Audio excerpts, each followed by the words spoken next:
Russia, and she's got a background with Russia and Ukraine. She worked for America, Vermatsky, and the Insider, and she utilizes foundation in linguistics and journalists, and frequently comments on Russian language media, warfare, and freedom of speech in the post-Soviet space.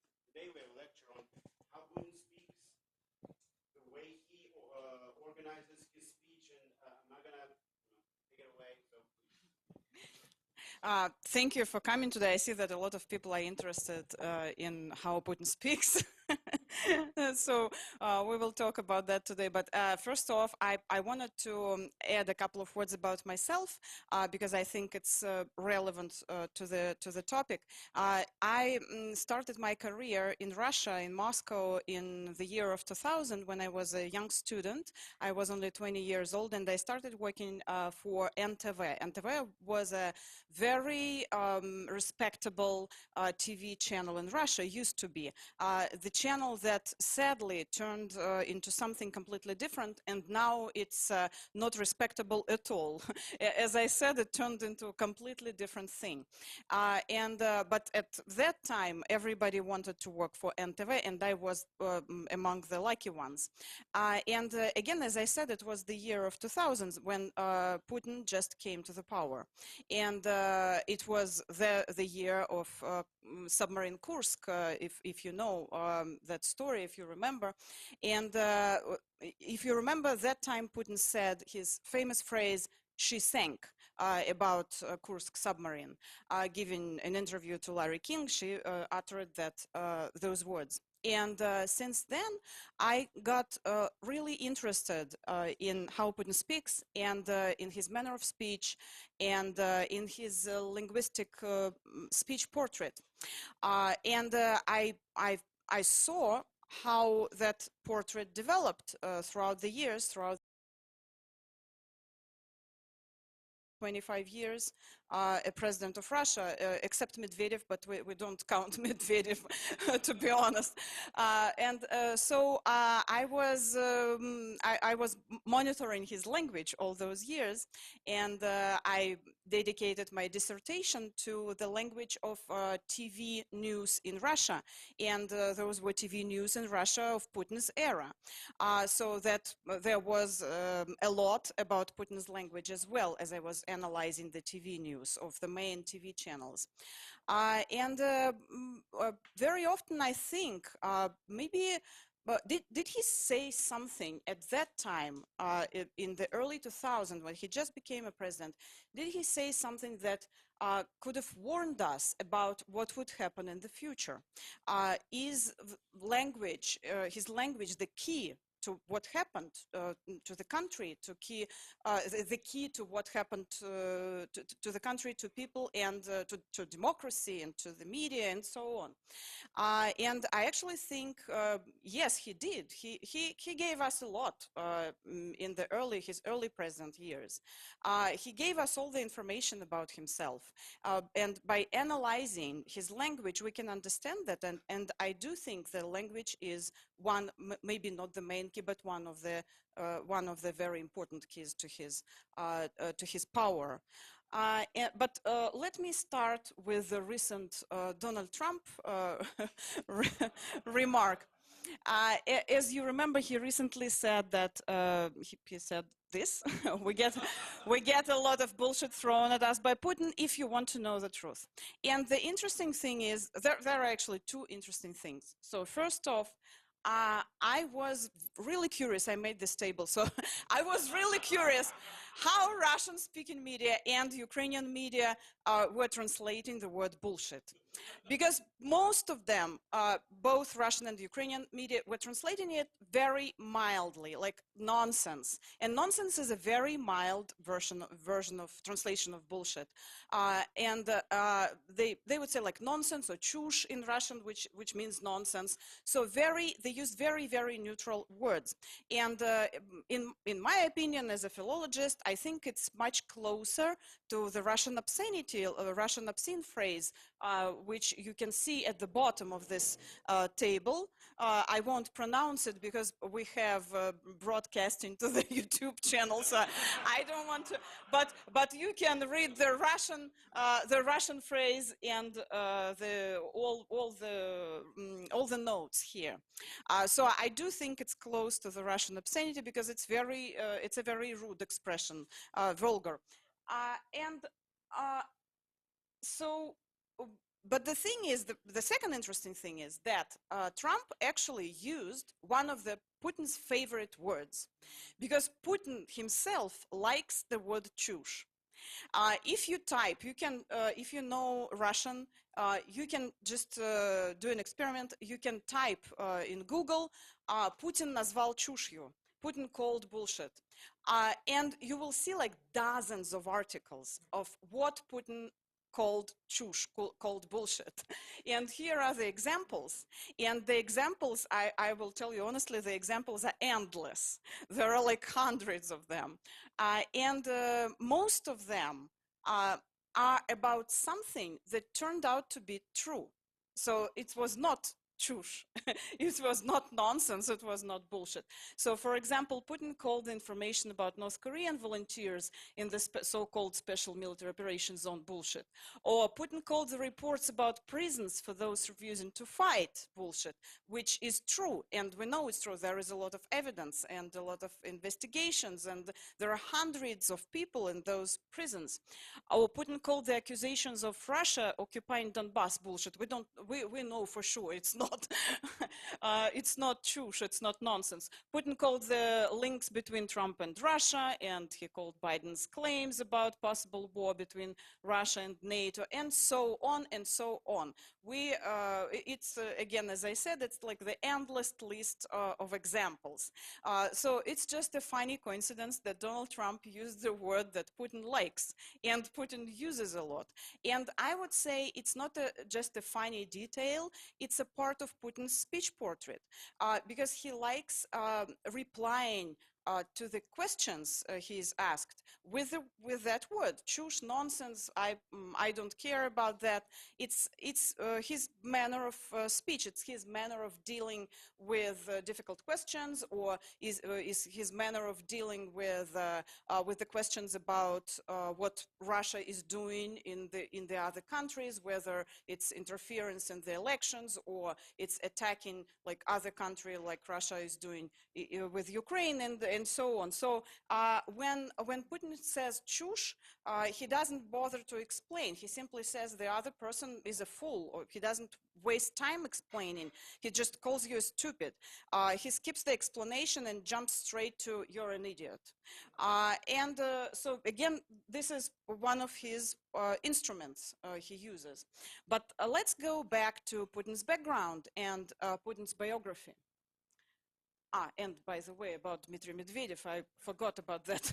When in 2017, Alexei Navalny released his investigation about Dmitry Medvedev and anti-corruption investigation, Dmitry Medvedev reacted to that investigation with this: nonsense papers and fruit compote, чушь бумажки и компот, Medvedev said. So they all uses, and we know that they take some tools Putin uses, and the people who surround Putin, they use it as well. So let's go back to Putin's background. When I say that the language is the key to Putin's success, I mean that it was like that from the very beginning, because Putin, if we look at his biography, he's from Leningrad, former Leningrad, now St. Petersburg, and he's like well-educated man. And he came after Boris Yeltsin, Mikhail Gorbachev and Boris Yeltsin. And for a lot of people, he differs from them. He stood out because of his language. Because before, we know that Mikhail Gorbachev and Boris Yeltsin, they were not, they didn't speak Russian like very correctly. grammatically correct, or they have regional accents. For example, Mikhail Gorbachev, he had southern accent, and for example, he used the sound h instead of g, which is used in the Ukrainian language. It exists in the Ukrainian language, but also it's being used in the southern regions of Russia. And for Russians from Moscow and St. Petersburg, people who have that regional accent, whether it's a southern accent or northern, but it's more about south, they would see you as like a little bit less educated, although it might be not true, but it's just a presumption. It's like a widespread belief that people who have regional accents, they are less educated. So Gorbachev had that regional accent. He also mispronounced certain words. For example, like famous examples, углубить и облегчить, instead of углубить и облегчить, which means углубить to deepen and облегчить to ease. So he mispronounced those verbs, and actually a lot of people started mispronouncing those words because the leader of the country pronounced them like that. And there were other examples, but these were like the most noticeable ones, I would say. And also, Yeltsin's speech was also perceived as that of someone not particularly cultured. And here we have Putin from St. Petersburg, and there is actually a belief in Russia that people in St. Petersburg speak more correctly, that they're more educated. There is that belief that people from St. Petersburg, they speak better than people from Moscow. And they're more like cultured and educated, as I said, and so on. They have better manners. And Putin really had like very grammatically correct speech. He didn't mispronounce the words. He didn't have any regional accent. It was like a speech of well-educated men. And since in Russia, I can tell you that as a philologist, and I used to teach at Moscow University, and I was in this area. So I can tell you that there is a certain cult of language in Russia. So in Russia, people would judge you if you mispronounce the word, if you use coffee as a neutral gender noun instead of masculine gender. So there is a certain cult of language, very high standards. And actually, that's why it's one of the reasons propaganda is so successful, because the famous Russian propagandists, they speak very good Russian. For example, Ekaterina Andreeva from Первый канал, Channel First in Russia, she's like the long-time news presenter of the main TV channel in Russia. She speaks like perfect Russian. She never mixes up anything, like where to stress the syllable, this or that. Her Russian is perfect, but she's a propagandist. And because in people's minds, it's so important to speak proper Russian, they fall for that. And I think they fell the same way they fell for Putin. They mistook that proper speech for I don't know, proper president, and they fell for that. So that was a part of his success. But does Putin have his own particular manner of speech?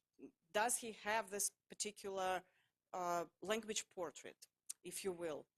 A lot of linguists think that Putin has a lot of language masks. And there is a term like that, like a speech mask or language mask. And he has a lot of them. And he switches them from situation to situation. It's a very interesting thing because he might speak to the businessman as a businessman. He might speak to like ordinary people as like a simple guy who knows inappropriate anecdotes, or he can speak to technocrats as a technocrat, and so on and so on. So he switches those masks, and I would say it's not like unique ability, but it's something interesting about him, because not every leader, country leader, knows how to do it. For example, Michael Gorham, a researcher from the University of Florida and author of books on Soviet-era newspeak and the political language of modern Russia, says that if you watch Putin's annual direct line, it's every year he holds that direct line with people, and he answers the questions. You can see all of his faces. There is the technocrat profile, the businessman profile, the Silovik man of force profile, the ordinary guy profile, and finally the patriot profile. The most dominant one, if we can speak in terms of frequency, is the technocrat. Putin is highly proficient in bureaucratic language. So what kind of word groups and speech strategies he uses? I think you know well that Putin likes criminal slang. And actually, his career started with his famous phrase "мочить в сортире," to kill someone in the toilet. And that defined his presidency for many years, that love for criminal slang and for very, very strong, like offensive language. I gave you here some other examples, including recent examples. So he uses criminal slang and threats.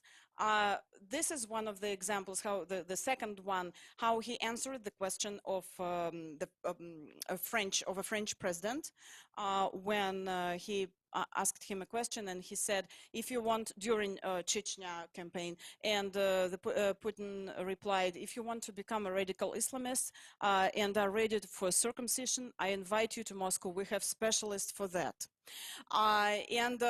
So he said many things like that. On February 24th of 2022, when the war started, he also said some kind of there were some kind of threats towards the Western countries, and he also likes offensive and inappropriate political humor. This is an interesting thing. So Putin likes telling anecdotes, telling jokes, but he's kind of stuck in, I don't know, like 80s or 90s sense of humor, and he still tells the same jokes.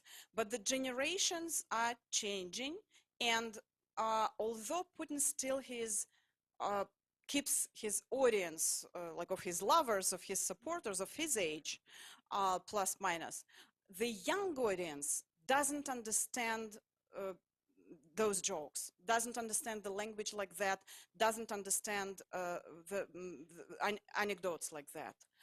It's not only inappropriate, it's just not, it's like not funny, and people, they don't get it. Here are some examples. For example, he said, I'm not a woman, I don't have bad days, and he thought it was very funny. He said that during his interview with Oliver Stone, and again in the same interview, in the same documentary, Oliver Stone, kind of in provocative manner, asked him, what would you do if you are in the shower with a gay man? And Putin said, well, I prefer not to shower with him. Why provoke him? But you know, I'm a judo master. So if you think about that logic, Putin thinks that he's so attractive that if he's in the shower with anyone, like they would harass him immediately because they just can't help themselves, because Putin... So this is his logic, and it's weird in the first place, weird logic in the first place, and it's also like inappropriate, and very jokes like that are very archaic. Or for example, another example: say hi to a president who turned out to be a strong man, raped 10 women, and he laughed, about former Israeli president.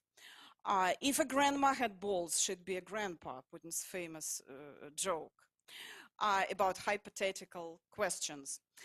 Also, there was a situation, so in 2017, 2018, in the Kremlin, they started getting that Putin, although he has a lot of speech masks and he successfully switches them between different audiences, there is one audience he still can't manage, and it's the very young audience. He doesn't know how to speak with the scholars, with students, because they don't understand things like that. And that was the period of success of Alexei Navalny, that first wave of success. And they got it in the Kremlin, and they started organizing meetings for Putin, meetings with young audiences. He would go to some schools for talented kids, or meeting some students here and there. But eventually they understood that he still cannot connect with them. He doesn't know how to speak with them. And there was one situation, so he went to the school called, I think, Sirius, that's a school for like talented children. And he was talking to them, and then one boy raised his hand and he said, I want to ask a question. And Putin asked him, where are you from? And he said, what is your name and where are you from? And the guy said, he named, I don't remember his last name, but his last name was Armenian, ends with Yan. And then he said, I am, he named his Armenian last name, Yan, from Siberia. And Putin, after that, Putin said, he laughed, giggled, and he said, aren't you cold there in Siberia? And he repeated his last name. And it was, the audience just, there was a silence because nobody understood that kind of humor, that kind of joke. Like with that last name, aren't you cold in Siberia? And so nobody just, the guy didn't get it and nobody got it. So that showed that Putin still doesn't have any contact with young audience, and he can't adopt that, master that language. That speech mask, if you will. And by the way, after that, but this is a topic for another lecture, I read it's how they come up with a new image for Putin, from macho to grandpa, to like wise grandpa, dед. That's why, and after that, Navalny transformed it into grandpa in the bunker.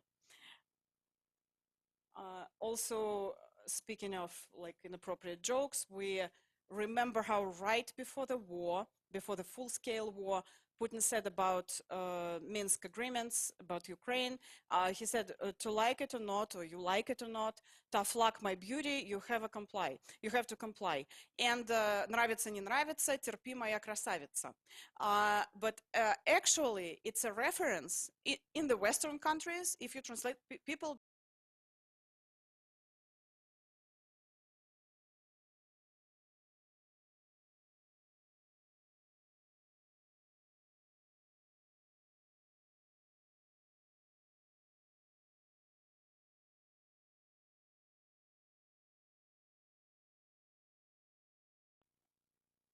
also, during one of his press conferences, Putin mistook a stroke victim for a drunk, this guy.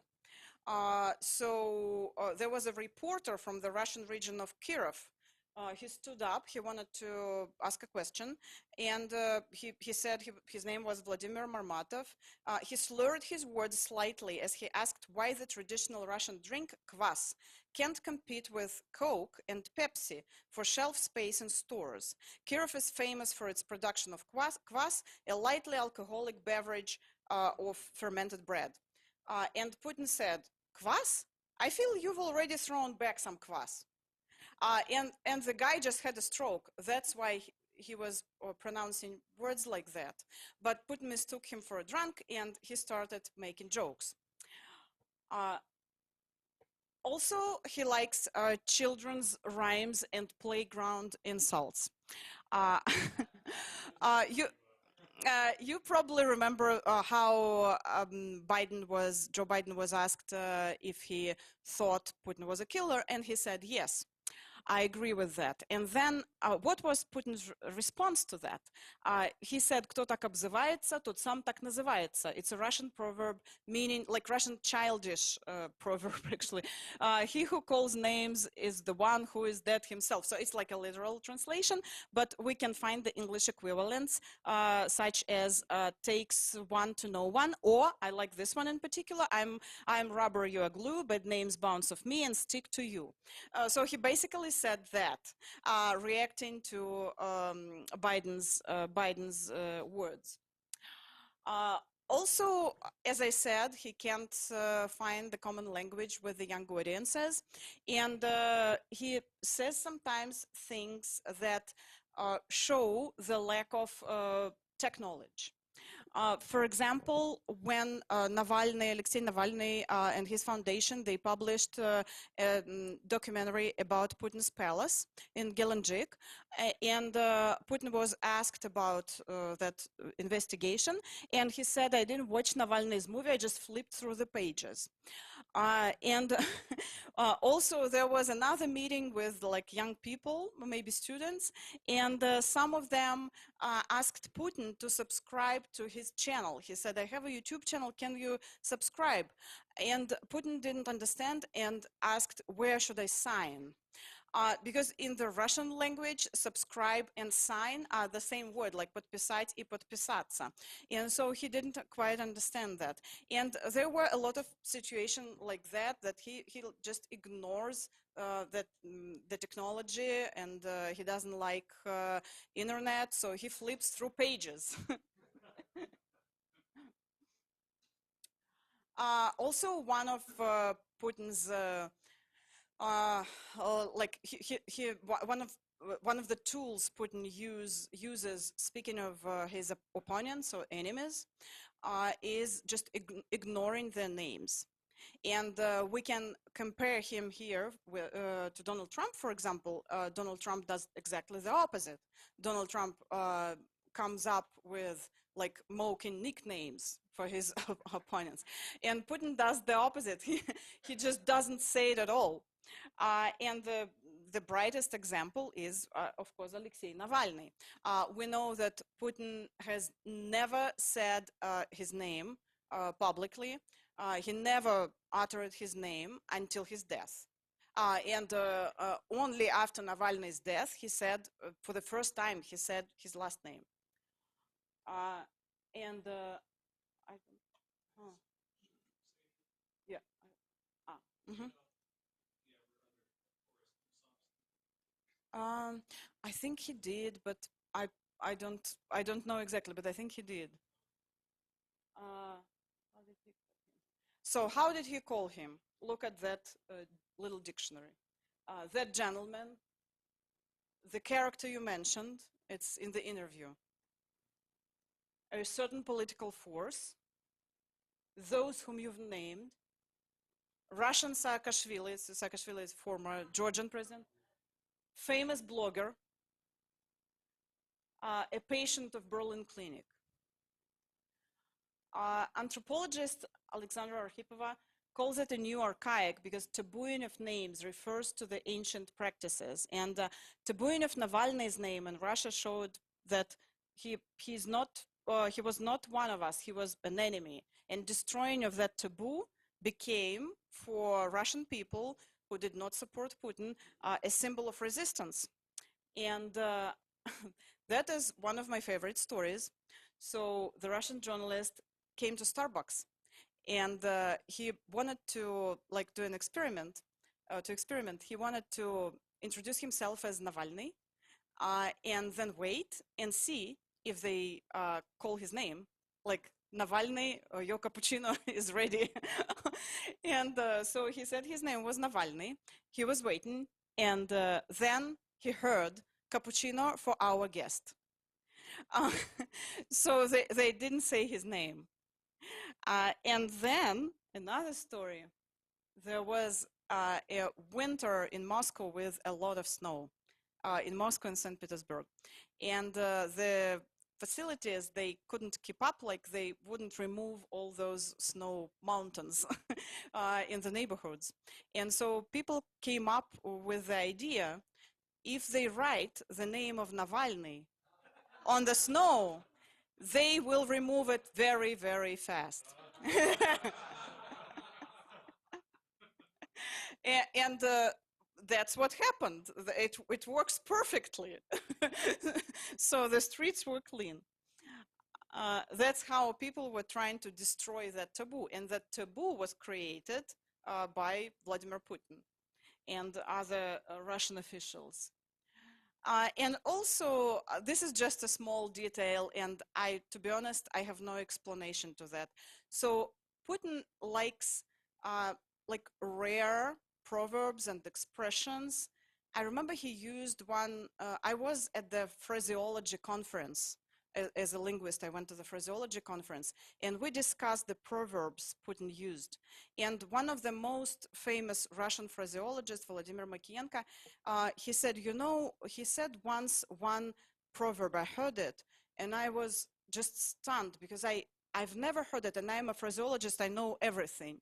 So I started digging up, and I found out that that was a proverb from like 300 years ago. Where did he get it? No, nobody knows. But he usually uses things like that, phrases like that, speaking with someone from the other country. So to put the translator in a difficult situation. So they won't know like how to translate it. And he specifically, for some reason, he likes metaphors and expressions about pigs. And here are all the examples. I collected all the examples. I don't know why why he likes pigs so much. So I have long noticed that the image of the pigs holds a special place in Vladimir Putin's rhetoric. For example, on the economic forum in St. Petersburg, he said to Sergei Karaganov, you probably were not listening to me when I was speaking. You dozed off and oinked. And before that, he saw that many times, and everybody started quoting him, but it was not something new because he used those pig metaphors many, many times. For example, at a meeting with factory workers in Ulan-Ude, he said, if nothing disturbs you, you can go to sleep. Everything is fine. You can oink right away. Хрюкнуть и заснуть. The workers laughed at the president's joke. Then we can recall his interview with TASS, agency TASS journalist Andrei Vandenko, who expressively coughed in response to Putin's remark about his daughters. So he looked like, and Putin said to him, don't oink. Then, I think it was last year, Putin replied to governor of Stavropolsky Krai, Vladimir Vladimirov, who noted that Stavropol Krai is third in Russia for road quality. If you don't praise yourself, not a single piglet will say a kind word, Putin said. In 2013, during a live call-in show, Putin called the mayor of Omsk, Vyacheslav Dvorakovsky, a piglet. Also in 2013, Putin compared the issue of Snowden's extradition to like shaving a pig. He said, piglet, there is a lot of squealing, but little wool, he said at a press conference. And in 2014, during his annual press conference discussing his worldview, Putin compared Russia to a bear and again referred to the image of a pig. Sometimes I think maybe our bear should sit quietly, not chase piglets through the taiga and feed on berries and honey. Maybe then they would leave him alone, he said. So again, I don't have any explanation to that. I don't know why. I need to explore more his pig metaphors. And of course, he uses a lot of hate speech, but no, I was wrong. So he doesn't use a lot of hate speech. I would say he uses a lot of like hidden hate speech and open hate speech. It's for Dmitry Medvedev. He uses that a lot in his Telegram channel. So this is what he called, for example, the Ukrainian government, or about imposing sanctions against Russia. So he uses like strong words and hate speech. And some narratives in his language portrait are really important. For example, one of the narratives, one of the main narratives is a narrative of a ruined country. So Putin he presents himself as someone who came to a ruined country. First off, there is like double meaning. Ruined country as a collapse of a Soviet Union, which Putin regrets and he wants like it back, and ruined country that was ruined in 90s, because Putin always calls 90s like evil 90s. Everything was bad, and then I came and I will save Russia, and Russia will flourish, and I will make Russia great again. And so he's making Russia great again for 25 years already, and he still says the same thing. So this narrative of a ruined country, double meaning, like ruined in 90s and ruined country as a Soviet Union, but when he talks about Soviet Union, he talks about that with regret.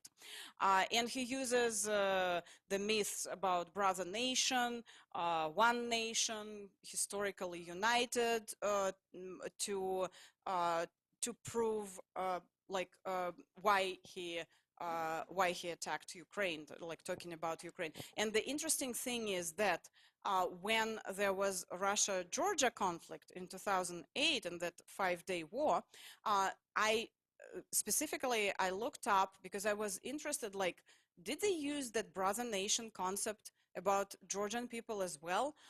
And they did. They did. They say if they are our brothers, they used it more about Ukrainians, obviously, because because of the Slavic culture and the languages and just being closer than with Georgia. But they use, because it's just a political term.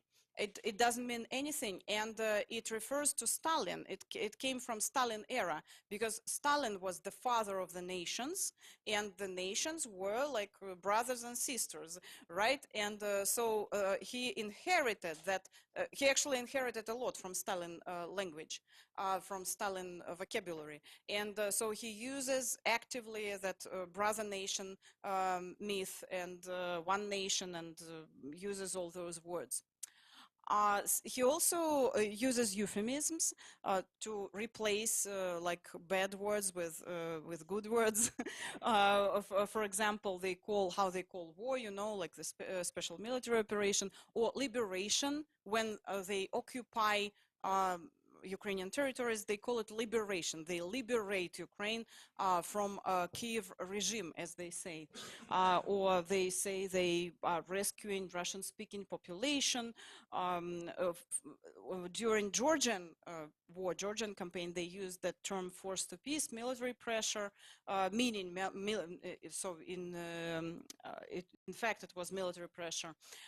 When there was a financial crisis of 2008-2009 in Russia, I worked for Russian TV at that time, and although I worked for the private TV channel, I knew the recommendations were given to the journalists who worked for the state TV channels, and they told them not to call crisis a crisis, because that was very strict. The journalists on the Russian state TV channels, they had to say like something vague, like difficulties, financial difficulties, because financial crisis is abroad.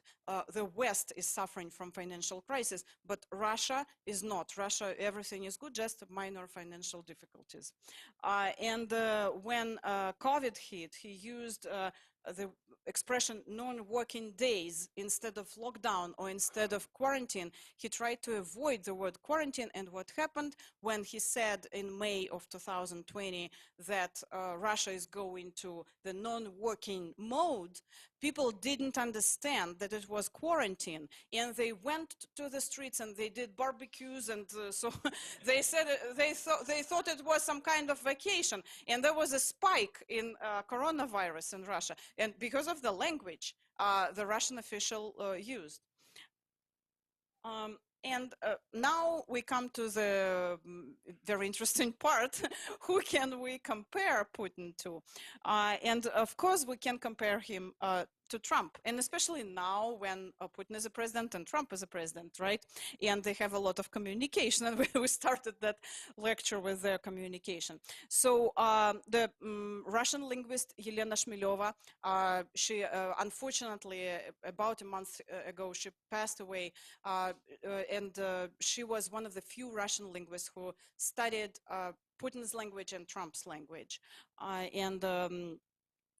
unfortunately, she passed. She compared Putin to Donald Trump.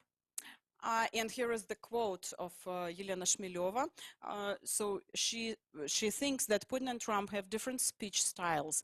Putin speaks like a silovik, a man of force, or someone from the security services, while Trump speaks like a salesman. But they have a lot in common. Both use rather primitive rhetoric and manipulative techniques to make you believe that this is someone you can trust, not a typical politician.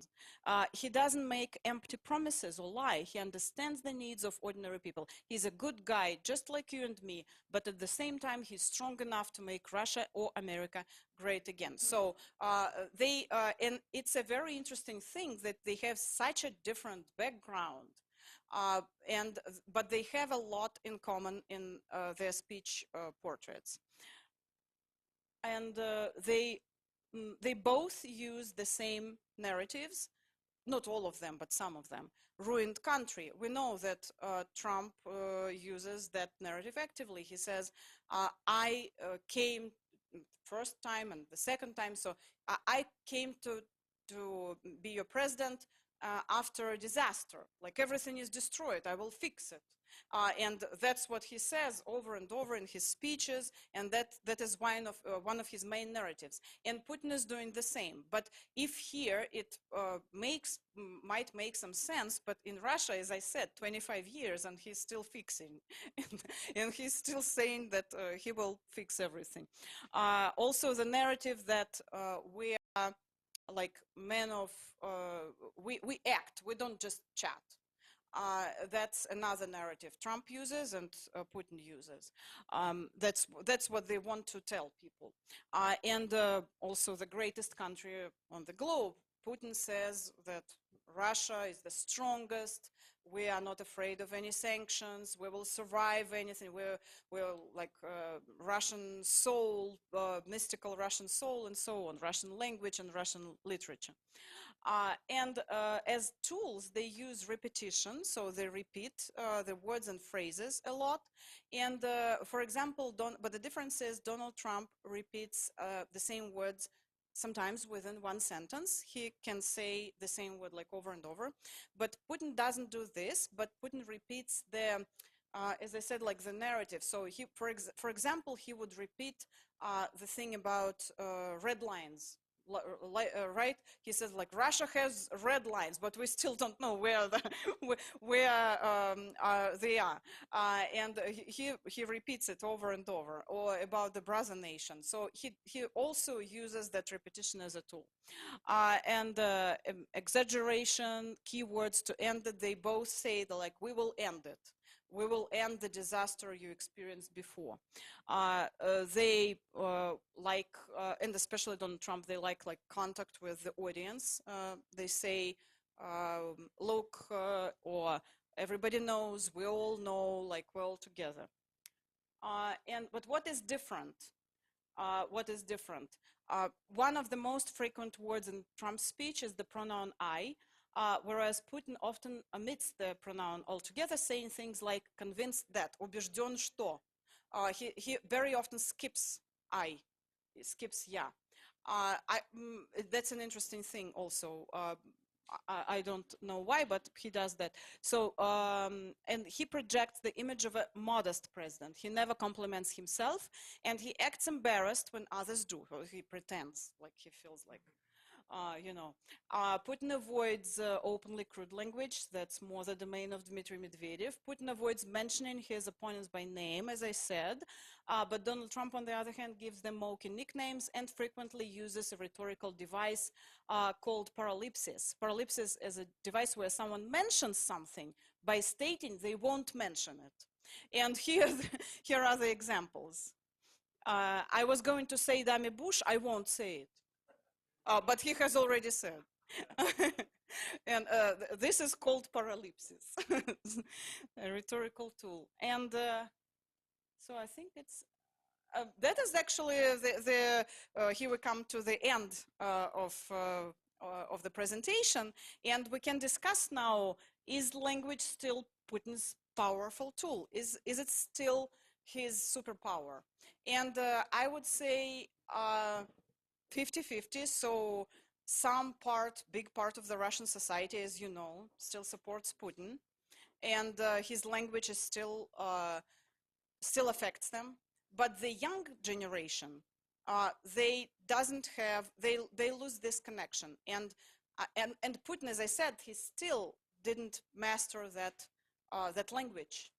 He didn't adopt that speech mask, language mask. So I think he's not that successful in this area in the language, but language is still his tool when he's speaking to the Western audience. And now we see it more. So it's more the tool for the Western audience than for the internal audience, I would say.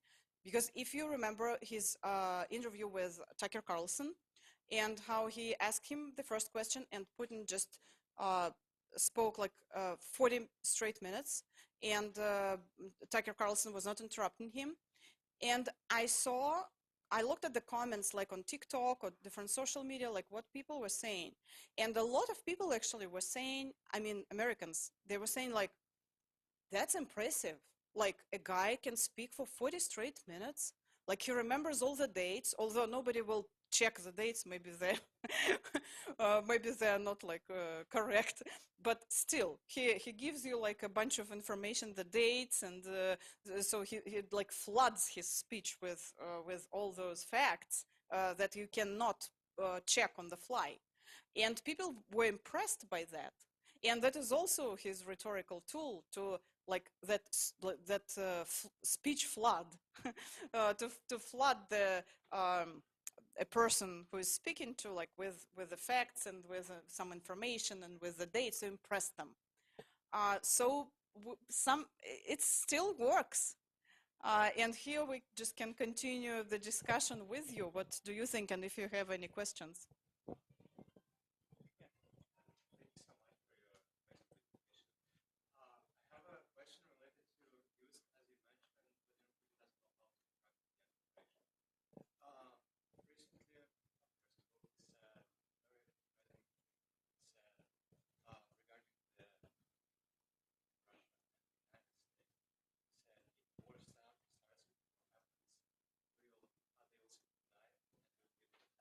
Yes.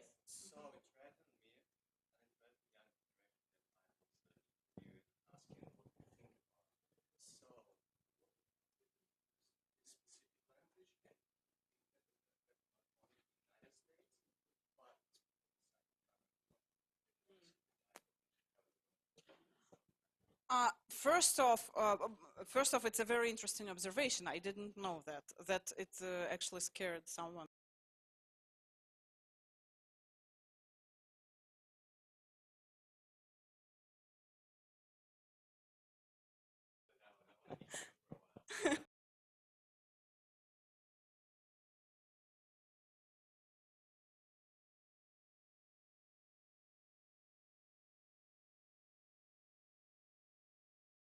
The death is something very attractive, and you can find this narrative everywhere, in the media, in the Russian media, on the Russian TV, how the guests speak about that, about the war.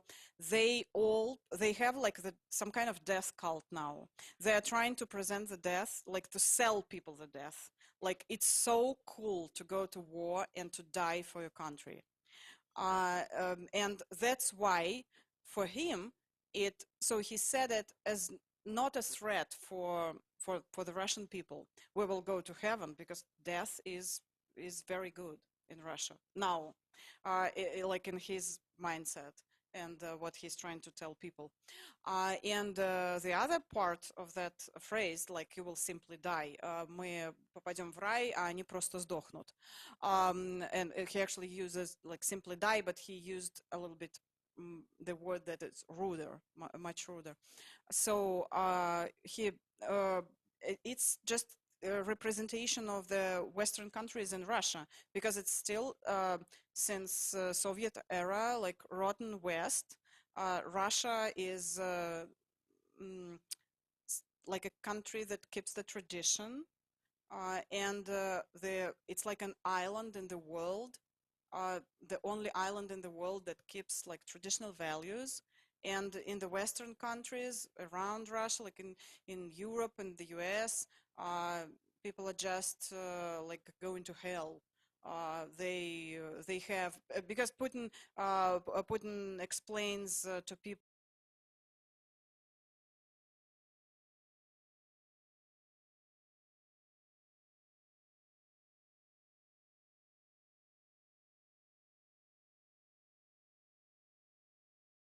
as something that is already like going to hell.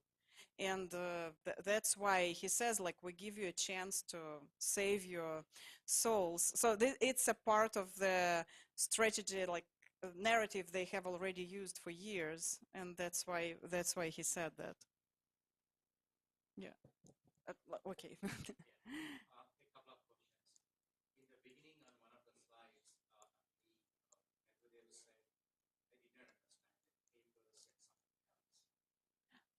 It's Dmitry Medvedev, how he reacted to Alexei Navalny's anti-corruption investigation. He said, "Oh, it's just the journalists asked him,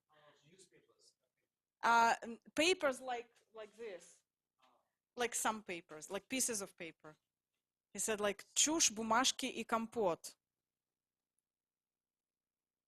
Like it's all like rubbish. The meaning is it's all rubbish. I don't care about this investigation.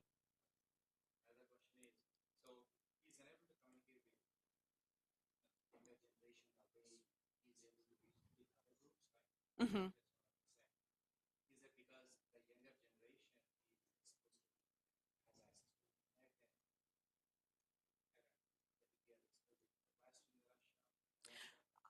I think so. I think so because younger internet and different world, and they communicate to the world. They even the language of young Russian people.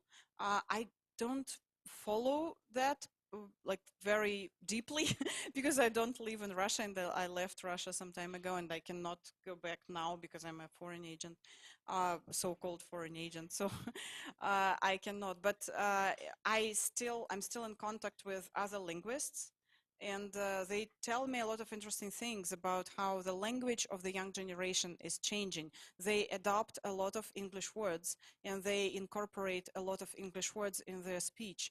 For example, like young Russians they use word cringe a lot, cringe, and they use it as a Russian word, like cringe.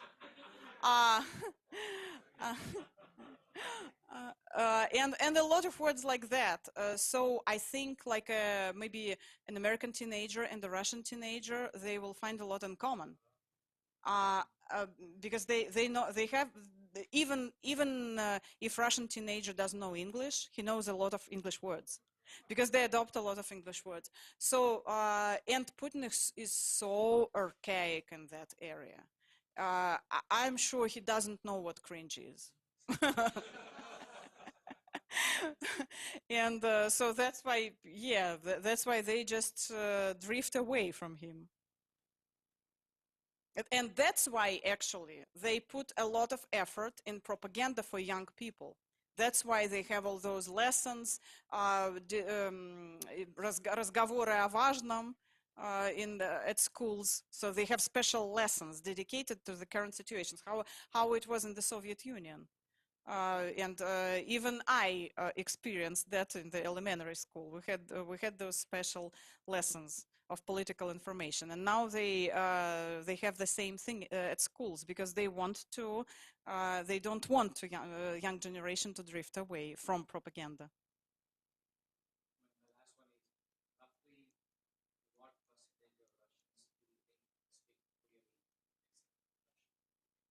What do you mean excellent Russian?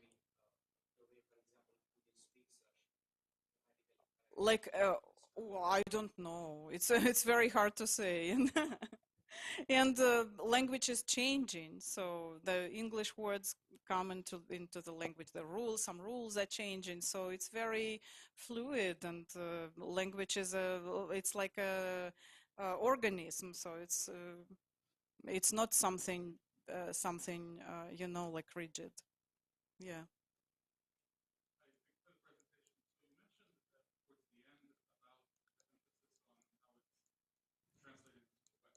Hmm.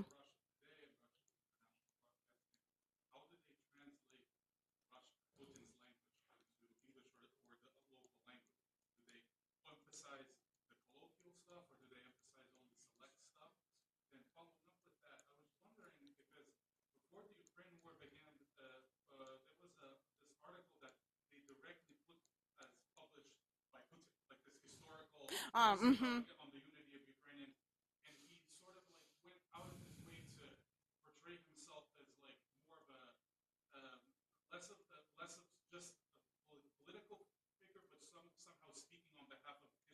Hmm.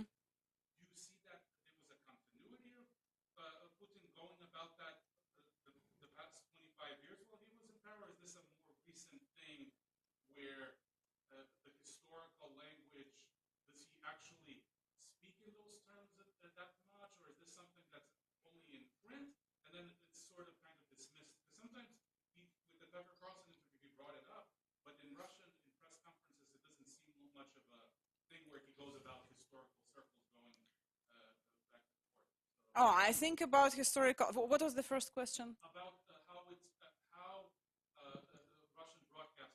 Ah, broadcaster. That is a very good question, and to be honest, I didn't look into it, but it's a very interesting thing to look into. So I would do that. Thank you. And as for the second question, I think he uses some rhetorical tools and some narratives for the internal audience and to the external audience, and all that historical and cultural stuff you mentioned, that is for the Western audience. And for the Russian audience, he uses other things. As you said, at the press conference, he might speak about completely different things, because he has his like package of narratives for the Russian audience and package of narratives for the external audience. And the longer the war is going, the more different uh, those two like I don't know, those two narratives are going from each other. So because it's important for him to say something like specific things to the West.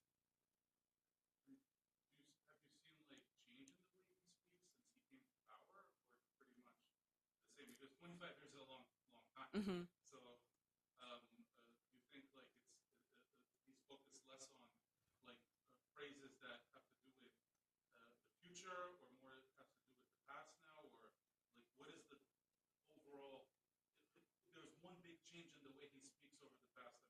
Hmm. When he just came to the power, if you remember, actually nobody knew him. And that's why people were asking, like, who's Mr. Putin? Because nobody knew who Mr. Putin was. And he kind of created himself, or the political technologists like helped him to create that charisma. But I think he had already something in him.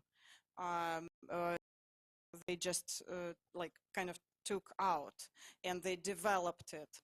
I don't think he changed very much, because if we look at his what he said, like about Kursk submarine and about I don't know, all kinds of things that were happening from the early 2000s and now, maybe he made some of the narratives like stronger, and about the historical narratives, like he uses that more. But one of the interesting, so I think he's actually the same. My point is, I started with that, like, was there something that could have told us that what would happen? And I actually think it was. when he said those things about Kursk and about other things like мочить в сортире, and so it actually defined his presidency.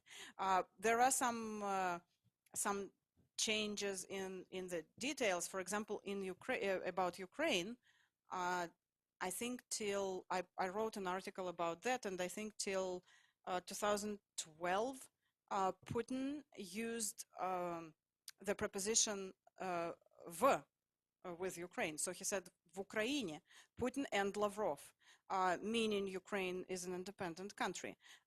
And starting 2013, so right before the annexation of Crimea, we can see, if we count, like if we look at the speeches of Putin and Lavrov, and there are numbers, so we can see that shift. So they started slowly shifting to na until it became absolutely politically motivated.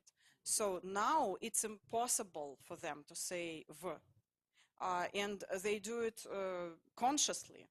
It's like political position, and nobody can, because before people might argue like what is more correct, but it was not politically loaded. But since 2013, since the revolution in Ukraine and then Crimea, it started being like a position. It's important for them to use that preposition. Yeah.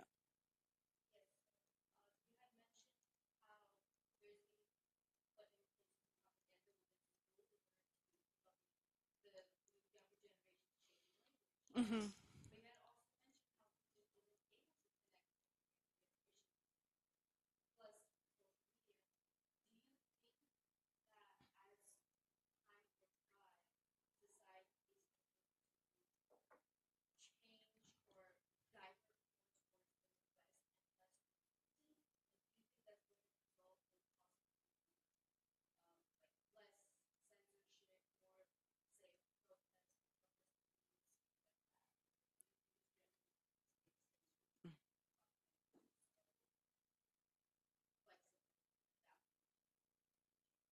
I think it's more a question for like sociologist or a political analyst, and I'm a philologist, I'm a linguist, so I talk more about language. And as I said before the lecture, I said I don't want to pretend that I know like everything about everything, and I'm specialist in every area, so I don't want to do that. But yeah, but I just in general, I can give you like a general overview. I think that propaganda is very strong in Russia, very strong, and they are trying to like to put propaganda in like every area, in in books, in movies, in schools, kindergartens, like everywhere. Propaganda is literally everywhere, and that's why it's very hard to resist.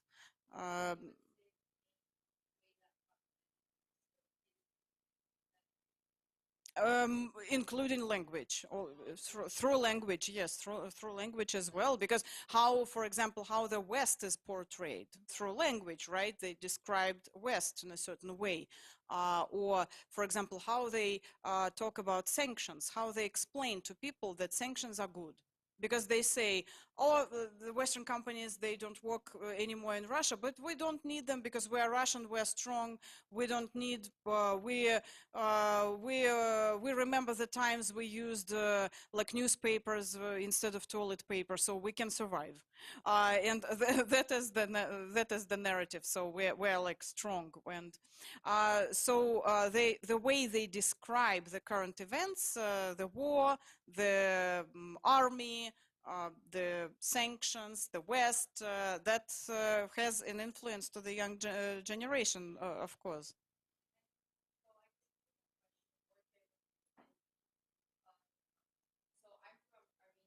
Mm-hmm. Mm-hmm. Right.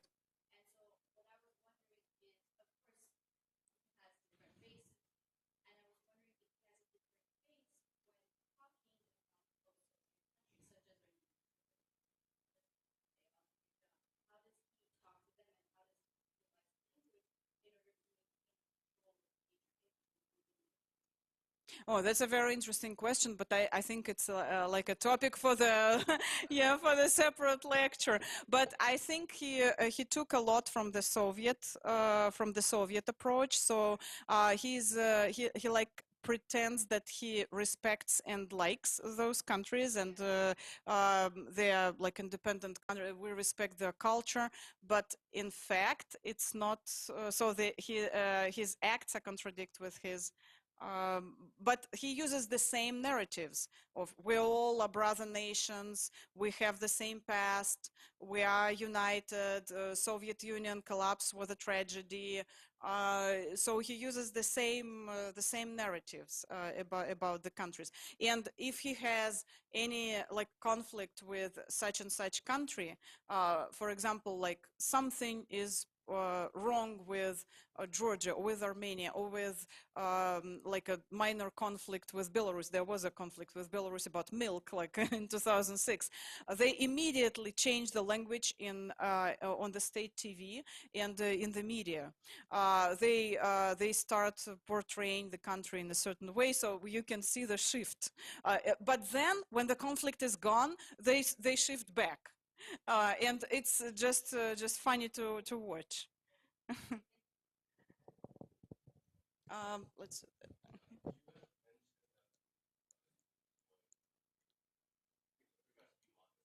Mhm.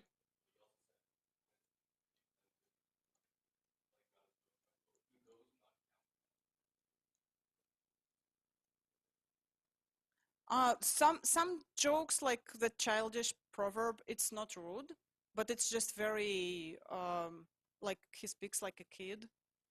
Yes, it is a little bit rude, but it's not. Um, he's not using the words you shouldn't use in, like in public. They're all like normal words, but he just uses that. He speaks like a child, like intentionally. I just thought it was like an interesting detail. And as for the pig language, I just specifically I put it separately because I thought it was very interesting why he uses so much like pig metaphors. I don't know why. Mhm. Yeah, please.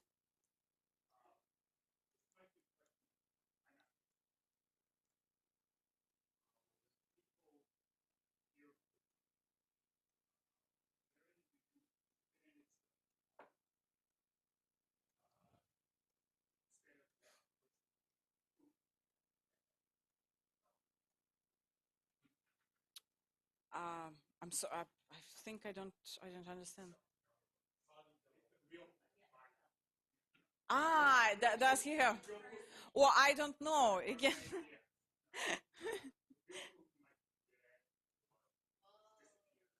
again, I'm not a specialist in this area, so I don't know.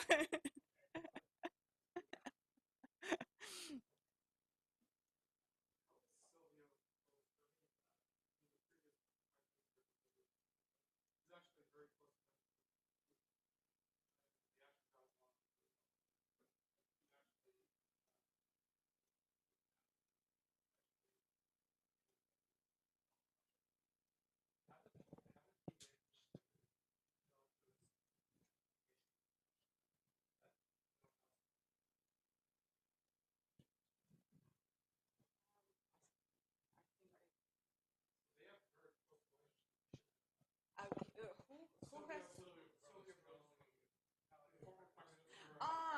I didn't hear. I'm sorry. I didn't hear. Mhm. Yeah.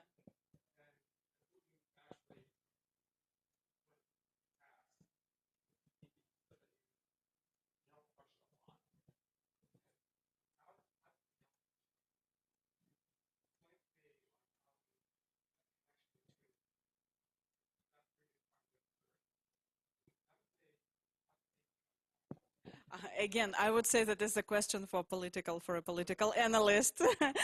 No. So I think it's a question to the other specialist. I'm sorry.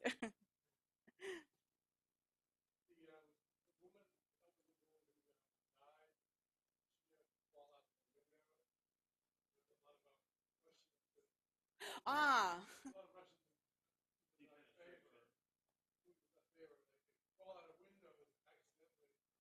Mhm. Oh, she unfortunately she passed away after a long disease. So. Mhm.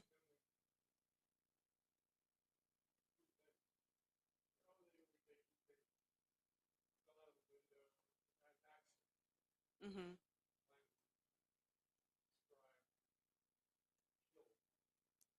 Yeah, and actually, it's the returning of Stalin era.